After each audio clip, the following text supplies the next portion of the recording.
बिस्मिल्लाहिर्रहमानिर्रहीम। आज हमारा 5वां लेक्चर कंप्यूटर साइंसेस का। इसमें हम नया चैप्टर स्टार्ट करने जा रहे हैं और जिसका नाम है हमारे पास कंट्रोल स्ट्रक्चर्स। ये चैप्टर नंबर 4 कंट्रोल और स्ट्रक्चर। आज के लेक्चर में जो इंपॉर्टेंट पॉइंट्स हमने देखने हैं उसमें सबसे पहले हमारे पास कंडीशन स्ट्रक्चर्स है, यानी स्ट्रक्चर्स होते क्या हैं, यानी कंडीशन किसे कहते हैं और कंडीशन जब स्ट्रक्चर के साथ आती है तो ये किस तरह से काम करती है और इसका फायदा हमारे पास सी लैंग्वेज में क्या होता है। इसके बाद हम देखेंगे टाइप्स ऑफ कंडीशनल स्ट्रक्चर्स, यानी जो हमारे पास कंडीशनल स्ट्रक्चर यूज हो रहे हैं उनकी मुख्तलिफ किस्म की टाइप्स हमारे पास क्या क्या आती हैं। सबसे पहले इसमें हम पढ़ेंगे सीक्वेंशियल स्ट्रक्चर्स, यानी जो सीक्वेंस के तहत चलते हैं। सेकंड पे हम पढ़ेंगे कंडीशनल स्ट्रक्चर्स, यानी जो कंडीशन के तहत चलते हैं, जो दो शराइत के दरमियान फैसला करते हैं। और फिर हमारे पास इटरेशन या रिपीटिशन स्ट्रक्चर्स हैं जो बार बार रिपीट होते हैं। उसके अलावा हम लोग मजीद देखेंगे टाइप्स ऑफ कंडीशनल स्ट्रक्चर्स में इफ स्टेटमेंट देखेंगे और इफ एल्स स्टेटमेंट आज देखेंगे। बाकी दो स्टेटमेंट्स हमारे पास बच जाएंगी, इफ एल्स इफ और स्विच स्टेटमेंट, ये हम इंशाल्लाह नेक्स्ट लेक्चर में इसे स्टडी करेंगे। तो सबसे पहले स्टार्ट करते हैं आज के लेक्चर को और हमारे पास है कंट्रोल स्ट्रक्चर। सबसे पहले स्ट्रक्चर उस चीज को कहते हैं, स्ट्रक्चर हम लोग कहेंगे कि अ कॉम्बिनेशन ऑफ स्टेटमेंट्स,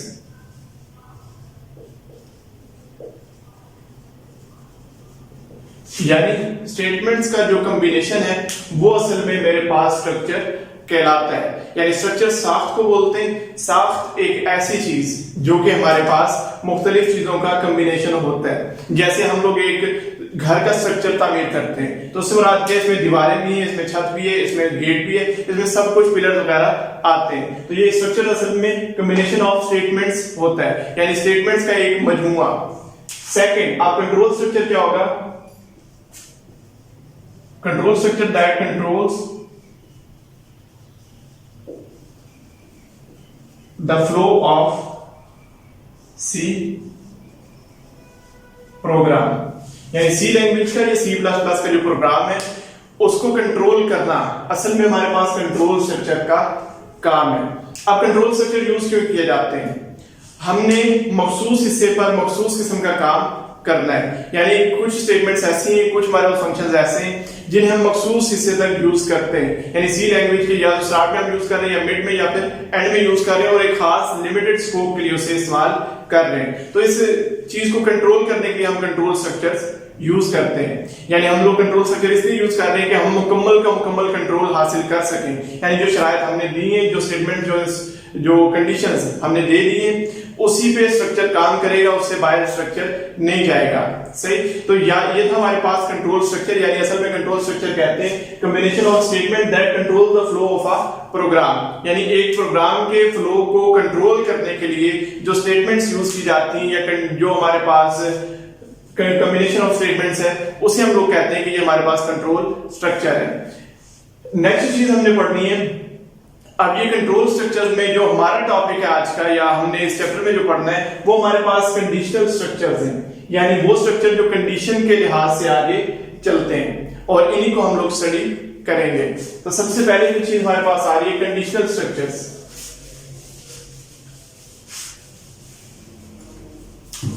यानी सी लैंग्वेज में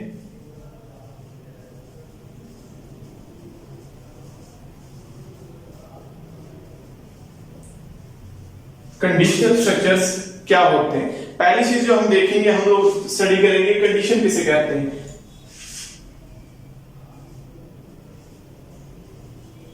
कंडीशन उर्दू में शर्त को, यानी मैं अगर एक क्लास का टेस्ट ले रहा हूं और मैंने कहा कि मेरे पास जो पासिंग मार्क्स है वो 40 है, तो 40 असल में मेरे पास कंडीशन है। अब जो बच्चा 40 से ज्यादा मार्क्स लेगा वही पास होगा, जो 40 से कम लेगा वो फेल होगा। तो असल में यही मेरे पास कंडीशन है। तो कंडीशन स्ट्रक्चर वो स्ट्रक्चर जिसके अंदर कोई ना कोई मखसूस किस्म की शर्त आयद की जाती है। जब तक वो शर्त पूरी होती है हमारा प्रोग्राम एग्जीक्यूट करता रहता है, शर्त पूरी नहीं होती तो हमारा प्रोग्राम दूसरे ऑप्शंस पे चला जाता है। तो असल में ये ऑप्शनल स्ट्रक्चर थे जो प्रोग्राम को एग्जीक्यूशन में ऑप्शन देते हैं कि प्रोग्राम इस तरह से मुख्तलिफ चीजों को हैंडल कर सकता है। यानी अगर कंडीशन मैच कर रही है तो क्या होगा, कंडीशन मैच कर रही है तो क्या नहीं होगा। यानी इसमें हमारे पास कंडीशन का ट्रू फॉल्स होना लाजमी है। ट्रू फॉल्स होने के अलावा जो एक चीज होगी, इसमें रिपीट भी किया जाएगा, यानी रिपीटिशन भी होती है अमूमन इन स्ट्रक्चर्स के अंदर। ये स्ट्रक्चर्स चॉइस प्रोवाइड करते हैं, ये स्ट्रक्चर्स ऑप्शंस प्रोवाइड करते हैं, यानी वो तमाम के तमाम स्ट्रक्चर्स जो हमें ट्रू और फॉल्स का बताते हैं, यानी कंडीशन अगर ट्रू होगी तो काम करेगा, फॉल्स होगी तो अलग काम करेगा। सेकंड हमारे पास रिपीट करेगा, यानी जो हमने इंस्ट्रक्शंस दे दी अगर मैच करनी है तो बार बार रिपीट करता जाएगा। थर्ड में हमारे पास चॉइस दे देगा कि मुख्तलिफ किस्म की चॉइसेस दी जा रही है यूजर को, और चॉइस अगर चॉइस के मुताबिक मुख्तलिफ काम एग्जीक्यूट किए जा रहे हैं। और फिर ऑप्शनल, इन्हें ऑप्शनल स्ट्रक्चर भी कहा जाता है कि ये बहुत से ऑप्शन प्रोवाइड करते हैं। नेक्स्ट हमारे पास जो चीज आ रही है वो हमने स्टडी करनी है, यानी आज हम असल में इस चैप्टर की बेस पर आ रहे हैं। तो सबसे पहले हम लोग स्टडी करेंगे सीक्वेंशियल स्ट्रक्चर्स।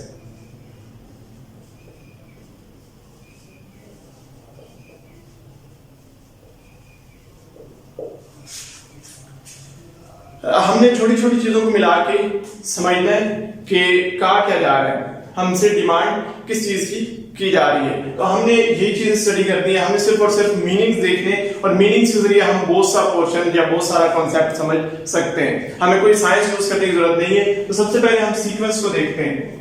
सीक्वेंस 1 by 1 या उर्दू में हम यूज करते हैं बिलतरतीब। एक लफ्ज यूज किया जाता है तरतीब से, यानी जो पहले वो सबसे पहले एग्जीक्यूट करेगा, फिर सेकंड पे, फिर थर्ड, फिर फोर्थ, फिर 5। इसमें ऐसा नहीं हो सकता कि हम पहले से डायरेक्ट चौथे पे चले जाएं या चौथे से डायरेक्ट पहले पे आ गए। जो सीक्वेंस होगा उसी सीक्वेंस के मुताबिक हमारे पास एग्जीक्यूशन होती है। तो इसमें हम जो स्टेटमेंट देते हैं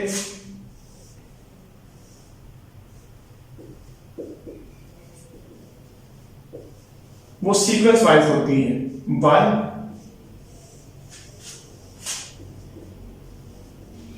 स्टेटमेंट, 2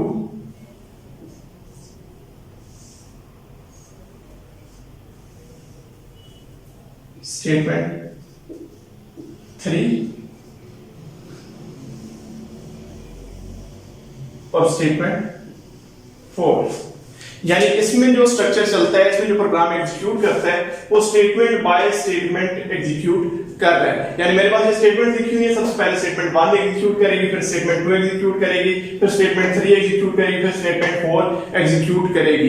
यानी ये मुकम्मल एक सीक्वेंस में मुकम्मल एक तरतीब के अंदर चलते जा रहे हैं। तो ये तरतीब के जरिए जो स्ट्रक्चर्स काम करते हैं उन्हें हम लोग सीक्वेंशियल स्ट्रक्चर्स कहते हैं। इसमें किसी किस्म की कंडीशन यूज नहीं होती, इसमें कोई ट्रू फॉल्स का कांसेप्ट यूज नहीं किया जाता, इसमें कोई रिपीटिशन किसी किस्म की नहीं की जाती। तो ये हमारे पास सीक्वेंशियल स्ट्रक्चर है जो 1 by 1 चीजों को या 1 by 1 स्टेटमेंट्स को एग्जीक्यूट करके हमें आंसर प्रोवाइड करता है। अब इसमें हमारे पास स्टेटमेंट्स का जो सीक्वेंस होता है उसी के लिहाज से एग्जीक्यूशन की जाती है। यानी नॉर्मली हम जो प्रोग्राम यूज करते हैं रूटीन लाइफ में या एक नॉर्मल प्रोग्राम जो हम यूज करते हैं वो असल में सीक्वेंस वाइज ही होता है। इसे समझने के लिए मजीद हम ये कह सकते हैं कि हम सीक्वेंस वाइज क्लासेस को पढ़ते हैं। जैसे हमने 1 क्लास पढ़ी, फिर 2 पढ़ी, फिर 3 पढ़ी, फिर 4, फिर 5, फिर 6 और इस तरह हम पढ़ते गए। यानी सीक्वेंस वाइज ही हम लोग स्टडी कर सकते हैं। कभी ऐसा मुमकिन नहीं है कि 3 वाले बच्चे को 1 की बुक पढ़ाई जाए या 1 वाले बच्चे को 3 की बुक्स पढ़ाई जाए।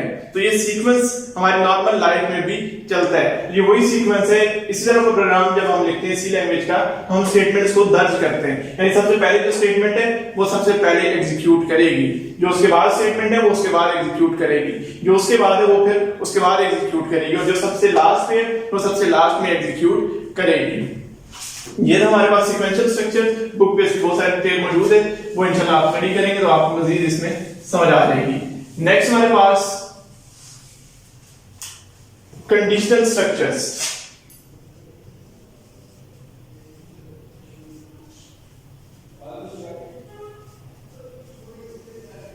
यानी वो स्ट्रक्चर जिसमें हम लोग कंडीशन का इस्तेमाल करते हैं। कंडीशन को हमने कहा कि कंडीशन हमारे पास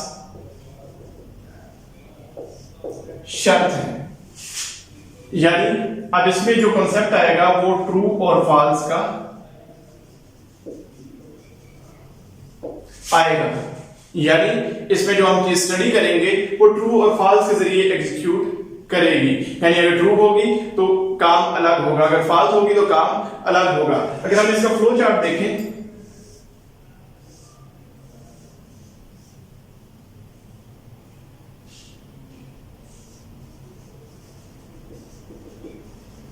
कंडीशन हमारे पास आ गई।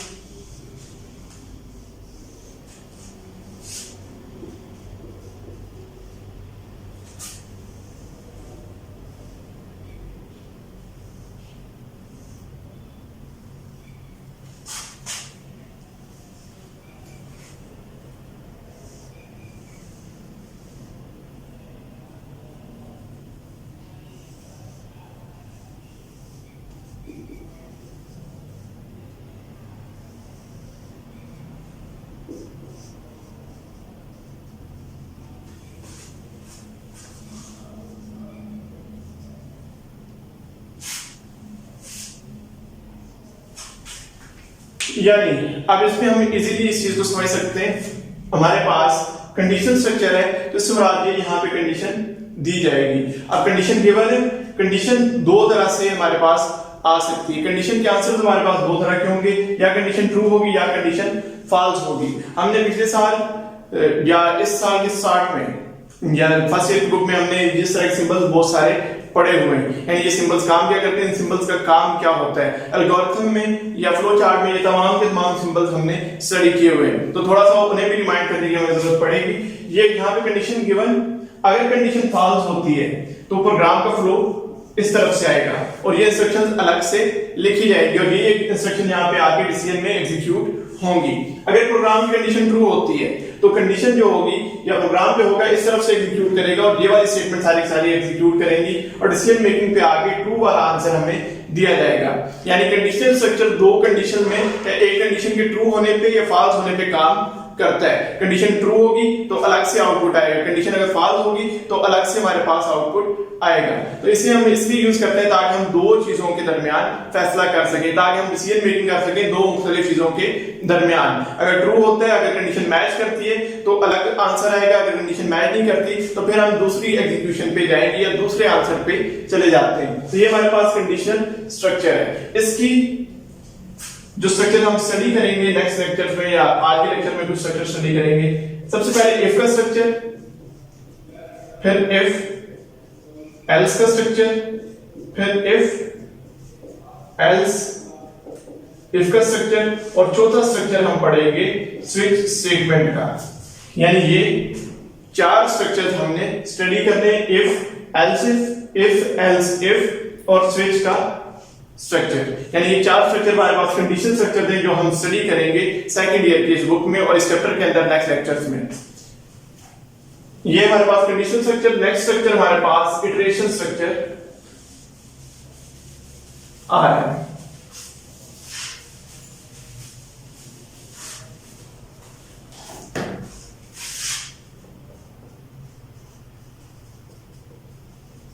इटरेशन एक नया लफ्ज, शायद आपने सुना हो शायद आपने ना सुना हो। हम इसे थोड़ा सा इजी करते हैं। इजी करके ये मेरे पास आता है रिपीटिशन स्ट्रक्चर।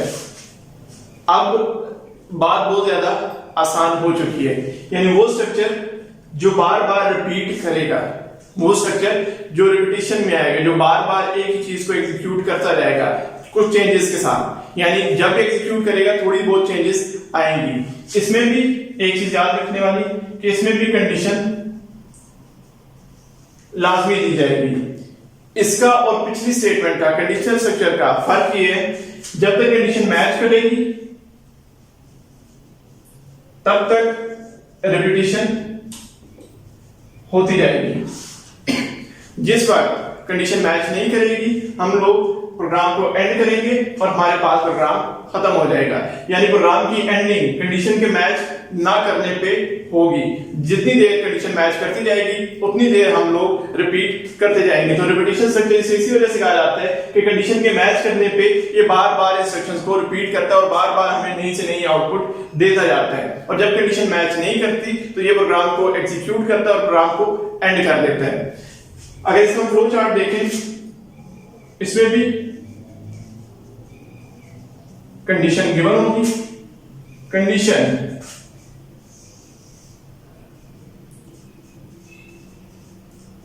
ट्रू होगी और कंडीशन फॉल्स भी हो सकती है। अगर कंडीशन ट्रू है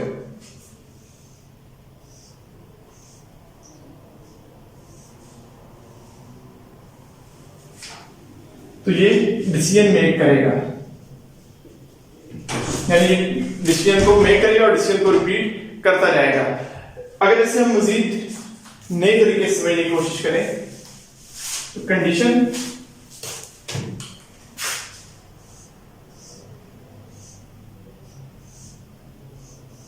इससे मजीद अच्छी तरह से आपको समझ आ जाएगी।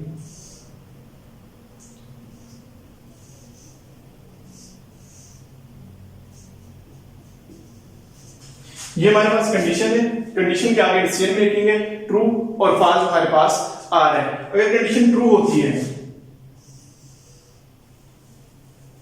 और कंडीशन हमारे पास ट्रू होती है तो ये दोबारा से रिपीट करता है, और अगर कंडीशन हमारे पास फॉल्स होती है तो ये एंडिंग की तरफ चला जाता है। यानी जब तक ये कंडीशन मैच करती जाएगी तब तक ये बार बार रिपीट होता जाएगा, यानी हमारी आउटपुट तब तक रिपीट होती जाएगी, आउटपुट में चेंजेस आते जाएंगे जब तक रिपीटिशन स्ट्रक्चर हमारे पास काम करता रहेगा। रिपीटिशन स्ट्रक्चर काम तब तक करेगा जब तक हमारे पास कंडीशन ट्रू आती रहेगी। यानी अब कंडीशन ट्रू आ रही है, यहां से दोबारा से रिपीट हो रहा है। अगर कंडीशन फॉल्स आएगी तो यहाँ पे प्रोग्राम हमारे पास एंड हो जाएगा। अब इस स्ट्रक्चर में जो हम लोग चीजें स्टडी करेंगे वो हमारे पास मुख्तलिफ किस्म की लूप्स आएंगी, और लूप स्ट्रक्चर को असल में कहते हैं रिपीटिशन स्ट्रक्चर है, लूप बार बार रिवाइंड करने को कहा जाता है। तो यहाँ पे जो लूप्स हम पढ़ेंगे तो उसमें मजीद बेहतर तरीके से हम समझ सकेंगे कि इटरेशन स्ट्रक्चर क्या होते हैं। आज का नेक्स्ट टॉपिक जो हमने दो स्टेटमेंट मजीद पढ़नी है वो कंडीशनल स्ट्रक्चर की पहले दो स्ट्रक्चर हम स्टडी करेंगे। सबसे पहला स्ट्रक्चर हमारे पास इफ का है। हम लोगों ने इसमें सिर्फ और सिर्फ सिंटैक्स देखना है, सिंटैक्स देखेंगे हमें इजीली समझ आ जाएगा। इफ और कंडीशन, फिर ब्लॉक ऑफ स्टेटमेंट्स हमारे पास आएगा।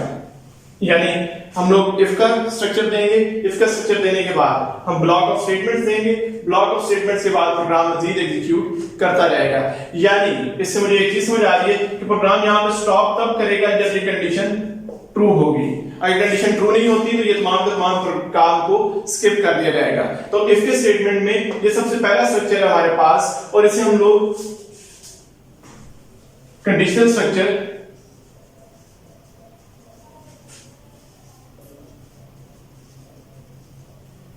with no alternate,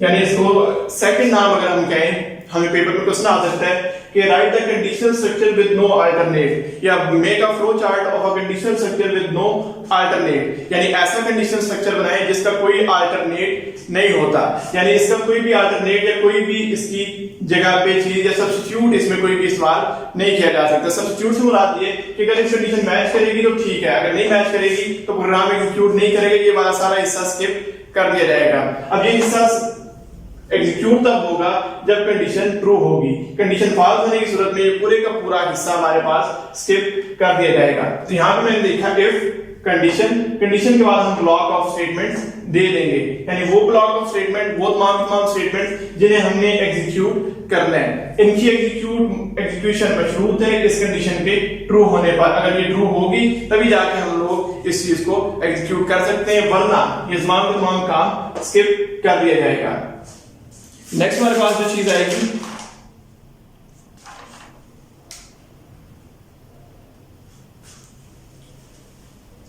वो हम लोग स्टडी कर रहे हैं इफ एल्स का स्ट्रक्चर।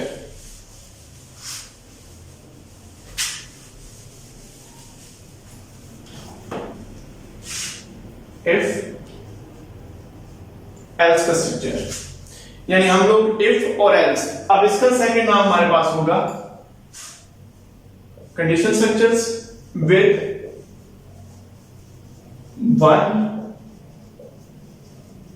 अल्टरनेट, यानी हम कंडीशनल स्ट्रक्चर्स को स्टडी कर रहे हैं और एक अल्टरनेट के साथ स्टडी कर रहे हैं। अब एक अल्टरनेट के साथ कैसे स्टडी करेंगे? सबसे पहले if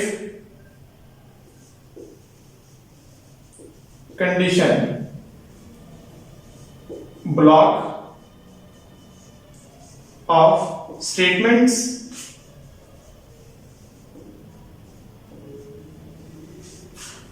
else condition block of statements और एग्जीक्यूशन या एंडिंग प्रोग्राम की हमारे पास आ जाती है। अब यहां पे हमने क्या किया, हमने दो कंडीशंस दे दी, हमने इफ और एल्स का स्ट्रक्चर यूज कर लिया। अब इसमें दो स्ट्रक्चर यूज हो रहे हैं, पहला इफ का और दूसरा एल्स का। अगर ये कंडीशन इफ की कंडीशन ट्रू होगी तो एग्जीक्यूशन सिर्फ और सिर्फ इफ वाली स्टेटमेंट्स की होगी। इफ की स्टेटमेंट अगर फॉल्स होती है तो ये स्किप करके हम एल्स को यूज करेंगे। यानी इफ की कंडीशन अगर हमारे पास फॉल्स होगी तो हम लोग एल्स को यूज करेंगे। एल्स के साथ कोई भी कंडीशन नहीं आती। एल्स सिर्फ और सिर्फ सेकंड ऑप्शन है। एल्स हमारे पास सब्स्टिट्यूट है, एल्स असल में हमारे पास अल्टरनेट है। यहां पे हमारे पास इफ की कंडीशन ट्रू होती है तो हम इफ वाली स्टेटमेंट को या ब्लॉक ऑफ स्टेटमेंट्स को एग्जीक्यूट करेंगे। अगर खुदा ना खास्ता ये फॉल्स हो जाती है, जब ये फॉल्स होगी तो हमारे पास एल्स की स्टेटमेंट्स को यूज किया जाएगा और एल्स में जो हमने ब्लॉक ऑफ स्टेटमेंट दिए उसे इस्तेमाल किया जाएगा। इसका जो प्रोग्राम हमारे पास बुक में मौजूद है वो ग्रेडिंग सिस्टम वाला प्रोग्राम मौजूद है। यानी हमने उसमें इफ स्टेटमेंट यूज की 90, अगर 90 है तो ए ग्रेड आएगा और अगर 90 से कम है तो नॉर्मल ग्रेड आएगा। या इससे भी हम इजी करें, 40 मार्क्स है, greater than equal to 40 pass, less than equal to 40 या एल्स हमारे पास फेल आएगा। यानी हमने क्या किया, हमने इफ की कंडीशन में 40 मार्क्स दिए, हमने कहा कि 40 और 40 से ज्यादा वाले बच्चे पास हैं। तो इफ की स्टेटमेंट में हमारे पास कंडीशन आएगी कि 40 और 40 से ज्यादा वाले प्रिंट पास करना है। इसमें जब तक 40 मार्क्स आते रहेंगे या 40 से ज्यादा मार्क्स आएंगे पास लिखा जाता रहेगा। लेकिन अगर 40 मार्क्स नहीं होते, 40 से कम मार्क्स हैं, तो फौरन से एल्स स्टेटमेंट पे आएंगे जिसमें हमने कहा कि फेल प्रिंट करना है। तो ये इजीली दो स्टेटमेंट्स को एग्जीक्यूट करता है। पहली सही है तो पहली को करेगा, अगर पहली सही नहीं है तो एल्स की कंडीशन को या जो एल्स की स्टेटमेंट्स हैं उन्हें इस्तेमाल करेगा और फिर हमें आउटपुट दे देगा।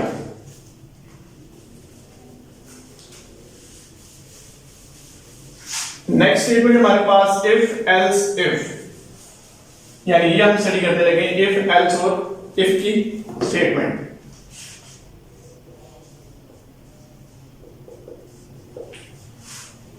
अब यहां पे एक इफ की स्टेटमेंट है, बहुत सारी एल्स इफ की स्टेटमेंट यूज होंगी। यानी आप कम से कम दो अल्टरनेट इसके बनते हैं। If statement with multiple alternate, यानी इफ की स्टेटमेंट मुख्तलिफ किस्म के अल्टरनेट के साथ इस्तेमाल की जाएगी। अब मुख्तलिफ अल्टरनेट कैसे हैं? सबसे पहले if condition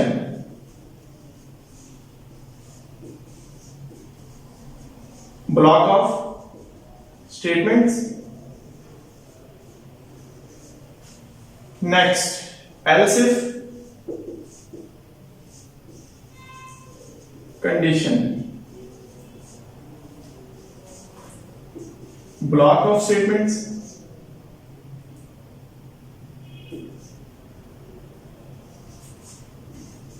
else if condition,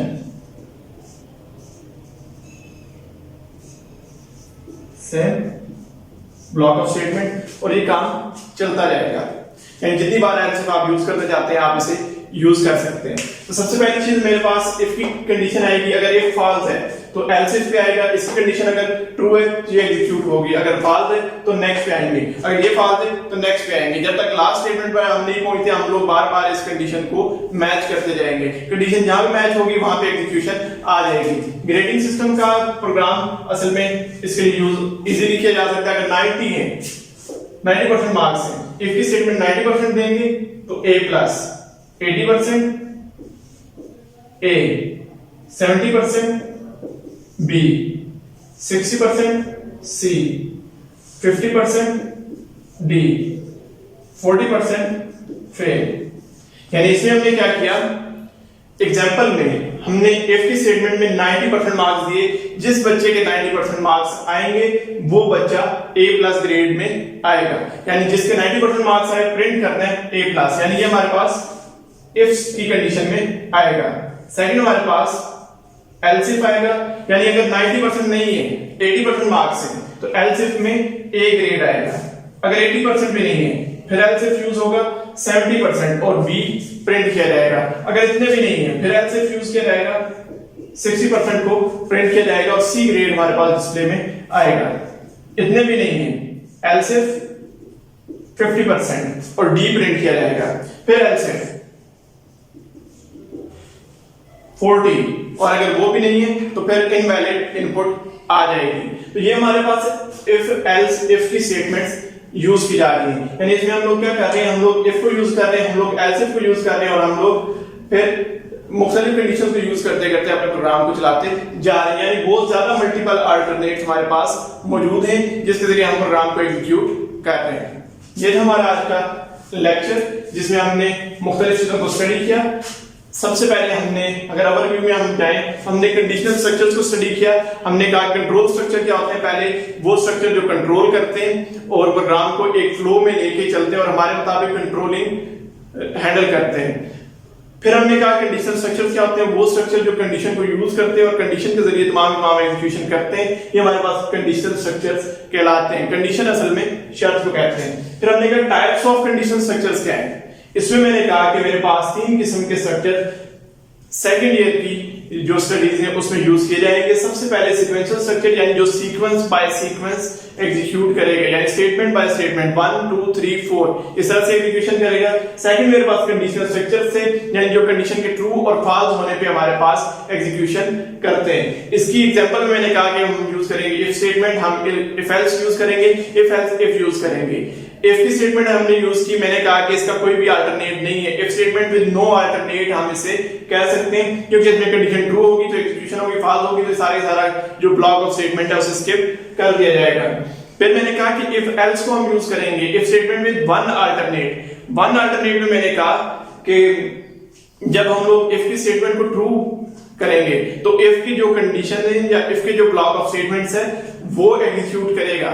अगर इफ की कंडीशन फॉल्स होती है तो एल्स की जो स्टेटमेंट्स हैं उन्हें एग्जीक्यूट किया जाएगा। इसमें कंडीशन एक ही यूज की जाएगी सिर्फ इफ के साथ। अगर इफ की कंडीशन मैच नहीं करेगी तो हम लोग एल्स पे आएंगे और एल्स में जो ब्लॉक ऑफ स्टेटमेंट है सिर्फ वही दिया जाएगा और वो एग्जीक्यूट कर जाएगा। थर्ड पे हमने स्टडी किया इफ एल्स इफ का स्ट्रक्चर। इफ एल्स इफ का स्ट्रक्चर मेरे पास मल्टीपल अल्टरनेट है इफ स्टेटमेंट के, यानी एक स्टेटमेंट इफ है और उसके बहुत सारे अल्टरनेट मेरे पास मौजूद है जिन्हें मैं यूज कर रहा हूं। यानी सबसे पहले इफ के साथ कंडीशन, फिर एल्स इफ के साथ कंडीशन, फिर एल्स इफ के साथ कंडीशन, फिर एल्स इफ के साथ कंडीशन और लास्ट में सिर्फ एल्स आ जाएगा। उसके बाद हमने इटरेशन स्ट्रक्चर्स पढ़े। मैंने कहा कि इटरेशन स्ट्रक्चर्स वो स्ट्रक्चर हैं जो बार बार रिपीट करते हैं, यानी जो रिपीटिशन बार बार होती है उसे हम लोग इटरेशन स्ट्रक्चर्स बोलते हैं। और ये असल में लूपिंग स्ट्रक्चर हैं, जब तक कंडीशन मैच करती जाती है तब तक इटरेशन होती जाती है और जब कंडीशन मैच नहीं करती तो प्रोग्राम एंड हो जाता है। ये हमारा आज का लेक्चर। इंशाल्लाह नेक्स्ट लेक्चर के साथ जल्दी हाजिर होंगे। बहुत बहुत शुक्रिया।